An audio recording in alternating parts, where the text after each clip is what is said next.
1st and 2nd Timothy and Titus, because he realized from his experience that there was the need for training. The training builds us up in the growth of life, in character, and in dealing with the natural disposition. Strictly speaking, it is not our nature, but our disposition that needs to be touched and dealt with. From the collected works of Witness Lee, 1973 through 74, Volume 2, pages 522 through 525 from Living Stream Ministry. This week, we begin a new series titled Having a Heart for People, with speaking from Brother Minoru Chen on our need for training and encouragement concerning how we spend our time. This meeting was held in June of 2016 in the San Francisco Bay Area, California. A link to the full audio can be found in the episode notes.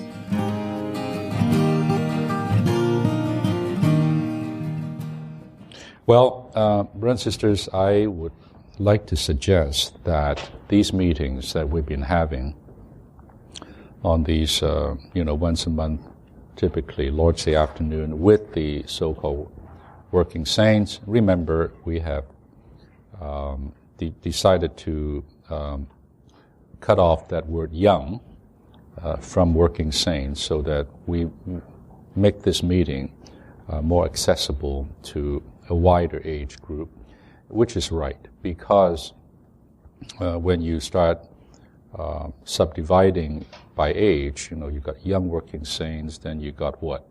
Old working saints or middle-aged working saints, and pretty soon we may get into an unhealthy kind of a practice of putting too much emphasis on age difference. Now, in our experience, and certainly even in the Word, in human society, there are different age groups. They are, and they are rather distinct, one from the other, in terms of their culture, in terms of their, physical, physiological and even psychological situations. So they are age groups. And so in the church it's the same. We are just a human community, except we are divinely human, but still we're human. And so there are age brackets in the church life, just like in a family, a typical family. But and we also need to take care of the different age groups of saints according to their situation, and that makes sense. But we do not want to put have an overemphasis on that. If we're not careful, we can really become too age conscious or age difference conscious, and that would not be healthy. I hope that even though you are young, you are working saints, but then out of this meeting, you put away that sense. You are just in a family with some older brothers and sisters, some younger ones, some children, and you're just what you are, and you mingle with them. The sense is more family than my age group. I hope you would be like that, so that the working saints thing, the saints group would not become some kind of a thing or some kind of a bit of an exclusive group of people. That's not healthy. All right. Let's be inclusive. Let's think family. Let's think the whole church. Amen. But we do have our particular responsibility according to our age, and we've talked about that before. And we recognize that, and that's why we have meetings like this. So I say that. Now, I like to suggest that from now on, in these meetings, and whether it is once a month or whenever it takes place, and even let's say we will be having our next Working Saints retreat up in, isn't it still at the Redwood Christian Park? Whatever, all the activities related to the Working Saints, I would like to treat these gatherings anymore always as a perfecting. If I may, and don't be scared by this, I would like to consider them as trainings. So over time, this meeting, these Lord's Day meeting, at first, you always get a bigger number, then they start shrinking. And now we're in, 6 or 7 locations where we're live streaming this fellowship. I think this number today, added together, would probably be in the maximum 200 range. Would you say, Brian? And you say only 200 out of, say, 1,000 are in these meetings. Wouldn't you be discouraged? Not a bit. I'd like to tell you, brothers and sisters, I'm not discouraged by this number of saints. If there are really 200 working saints who are getting this kind of fellowship and receiving a long-term perfecting, I will tell you a lot will happen. A lot will happen. You remember Gideon's 300. Gideon's 300, the story. You know how many it started? It started with what? 10,000 or 15,000 men who responded to the to the advertisement for job, They all signed up, and it got whittled down over a period of time to 300. Jehovah said, I don't need that big number, but I need 300 who would, by the way they drink the water from the, those who would drink the water like this, right? And that 300 is all the Lord needed to defeat the Philistines. So I'm not here looking for just numbers. Although in retreats, in special gatherings, the more the better, right? 1,000. Let's work on that. But in terms of a group of saints who would, I would say, function as catalysts, as nucleuses, as key factors, 200 is very, very good. So I hope this fellowship would continue. Now, I feel that a year of prep work that we have done, I consider all that fellowship to be preparatory fellowship. I think it's time we need to move on to some long-term perfecting and training. So these would still be talks, but I would like to consider these to be perfecting talks, training talks. The way of delivery or the way we share things will still be in a nature of a kind of a talk, but the spirit, of these gatherings and so on would take on more and more of a perfecting tone. And you say, why? Why? I will tell you, because whenever we're in a training or perfecting or learning mode, immediately you just are more girded and you are just more exercised. No difference than if your company send you to a seminar or some kind of special training, you know what I mean, for upgrades and for just to develop you further, right? They're making an investment on you, so they pay big bucks. Today, $1,000 to go to some special industry training, and they give you big thick binders and go to this workshop or that and network, all that kind of stuff. They pay big bucks. They pay your hotel. They pay your flights and so on. A lot of investment, and you better go and get something. And so these things take on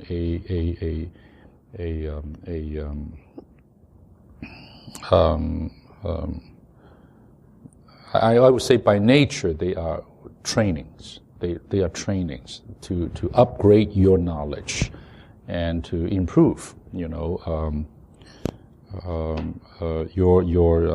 capacity.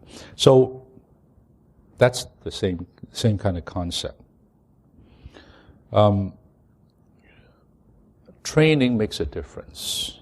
Training makes a difference. Now, many of you have been through FTTA, you've been through that kind of training, and that afforded you something. Some of you have not, but it's okay, whether you have or you have not. I think if you would take these sessions at least once a month as a training, it could make a lot of difference in your life, in your service. All right. Now, training means that it's no longer just a kind of a talk. It would be some requirement, some expectation, some increased exercise, and I would like to say even some assignment.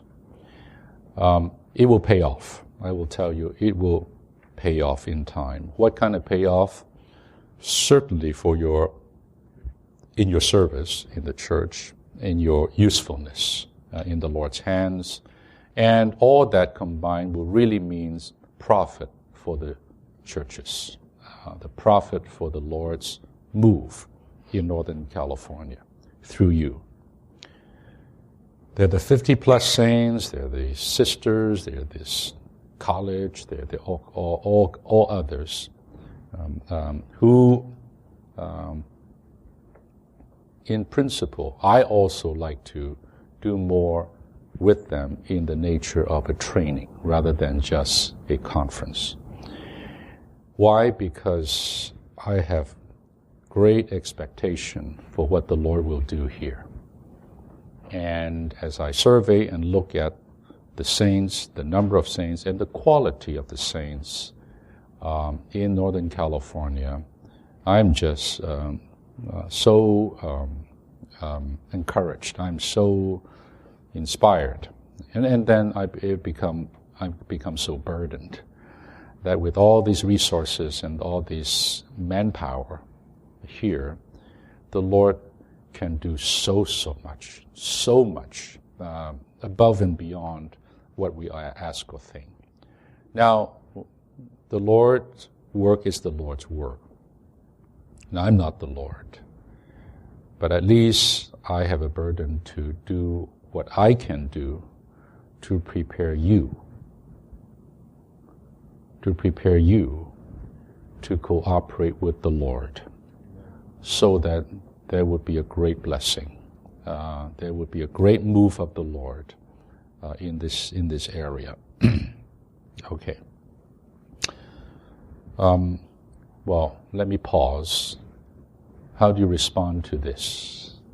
Amen. I know, oh no, it's another training. Oh, I can't take that anymore. Well, anyway, I trust the Lord's grace is there, the Lord's calling is there, and I think your heart is there. You won't die, okay? You will not. You'll be okay. In fact, I think you'll be more happy when you find you're so useful and to carry out the Lord's need everywhere. Okay. Today, somewhat I start.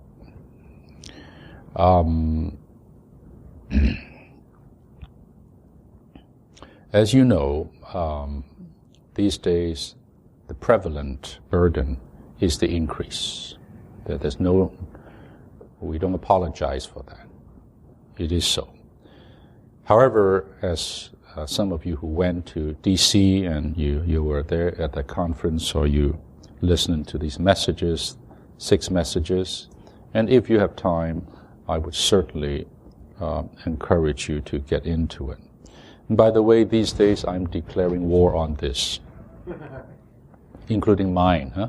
Not just yours, but mine. This is mine, to declare war on this. This thing is very useful, extremely useful, and I don't know even how I can carry on the Lord's work without this anymore. I think the of course, what I mean particularly is email and text and whatever, even information that I need. Not to mention the Bible, the hymnal, and all of that. Extremely, extremely useful, and I think this has actually really cut down a lot of our increase a lot of our efficiency, even in our church work. So very, very useful. I can, I think I Skype more than any other brother, co-worker, I think. Just, why not, right? So I can talk to a couple of hundred people here just by being in San Jose. Why not? So, but on the other hand, I also want to declare war on this because this is killing us. This is killing you and me right now. I shared with the brothers yesterday or the day before in Pleasanton, some of you were there, how that today, on the average American, okay, this is 2016 survey statistics, that an average American today would spend 4.7 hours on the internet. 4.7 hours, almost 5 hours on the internet. Now that's not listening to the radio, watching TV, that's just this, through your very handy devices, pads and phones, whatnot. Now you think about it, we have 24 hours in our days, and 8 hours of those we're resting. So you cut off those, and you have how many hours left? 16 hours left. Now 16 hours, you need to bathe, you need to change, you need to do these kind of things. You need to eat, right? Now, all of that, you're really talking about the actual time when you are not doing those things, to be maybe what? 12 hours maybe of the 16 hours, right? 12, 13 hours. And that's all we have every day. And let's say we use, if that statistics is true, 5 of those hours of that 12 hours is on the internet. Now, that includes people working on the internet, to be fair. There's not just people, you know what I mean, just surfing the net, including people who work. But still, that is a lot of hours, almost 5 hours. Meaning that if you take that away, the average American today have what? Maybe just a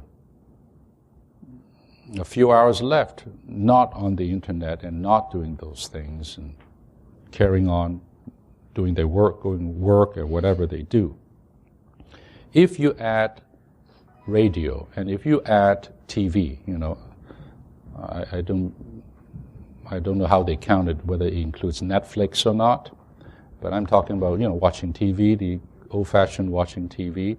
If you add those things to this, the average American is using 8 to 10 hours just to consume media per day. So this is not going to change. If anything, this is going to just keep increasing. And of course, a lot of that time, these times on the internet, is what is consumed with social media.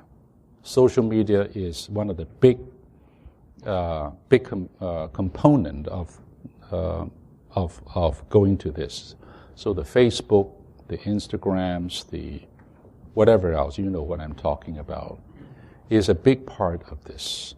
Checking your wall, is it right? I don't know. Today, from day one, I have decided not to become a Facebook member. I have over 100 people waiting for me to do that, and I become suddenly, I'm a celebrity, you know what I mean? Everyone wants me on that. To this day, I have not touched that button. I'm not on Facebook, I'm not on Instagram, I'm not in those. You say I'm out of date? Maybe, possibly. But I put my foot down there. So my point is, the time that people spend today to go and check their Facebook and read through the things and read their friends' Facebook and then you know what I mean, the Twitter. I didn't even mention the Twitter.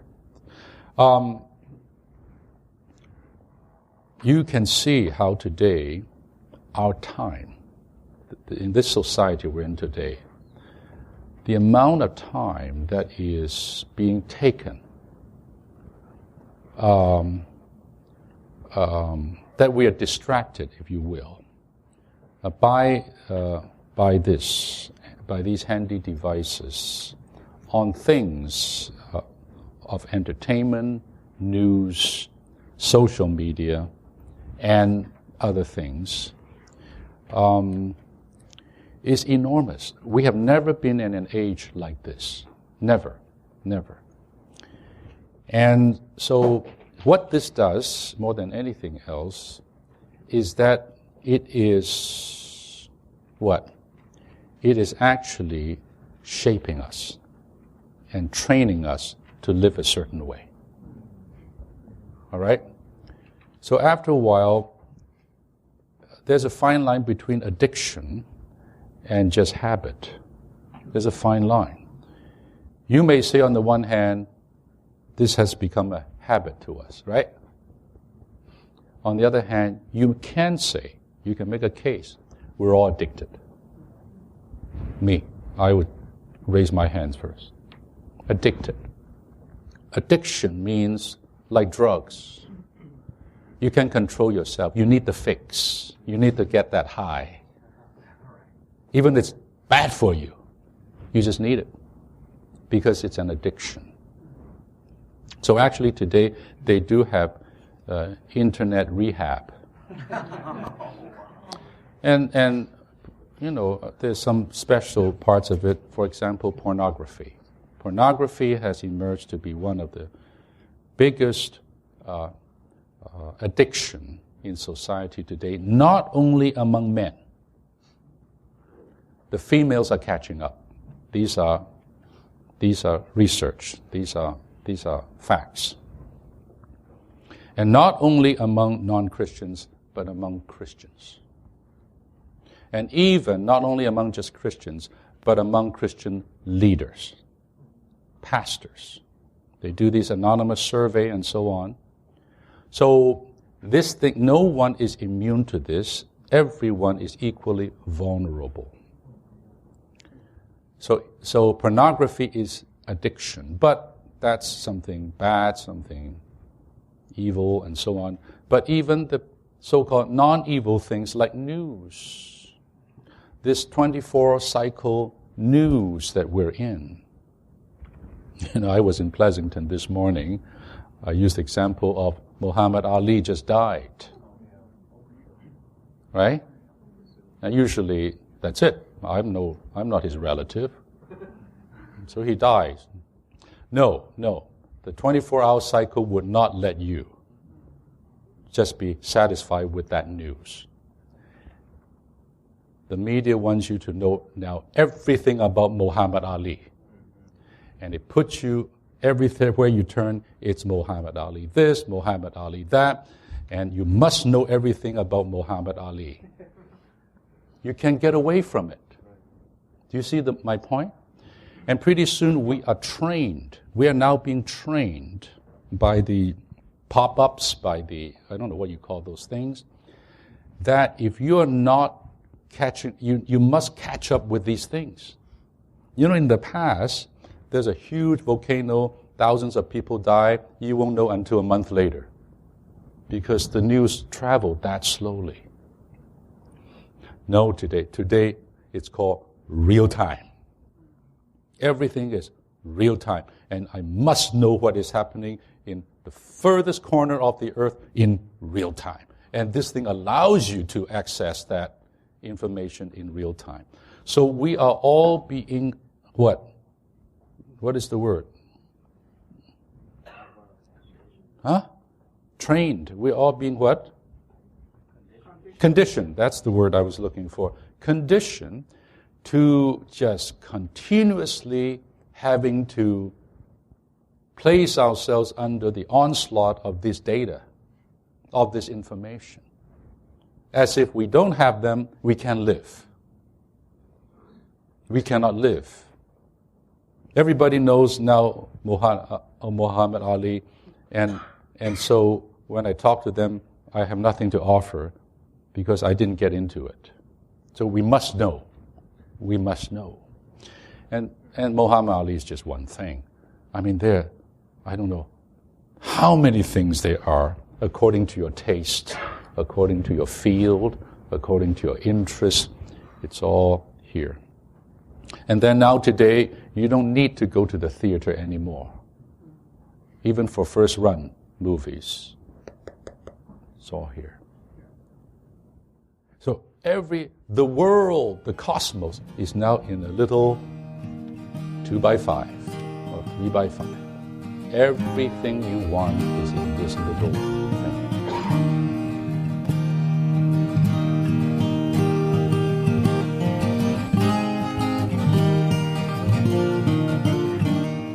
Thank you for joining us today. To hear the complete recording and other messages, please visit livingtohim.com. If you would like to receive regular updates from us, please subscribe to this podcast and join our mailing list on our website. You can also find us on Facebook, Instagram, and YouTube, where our handle is @livingtohim.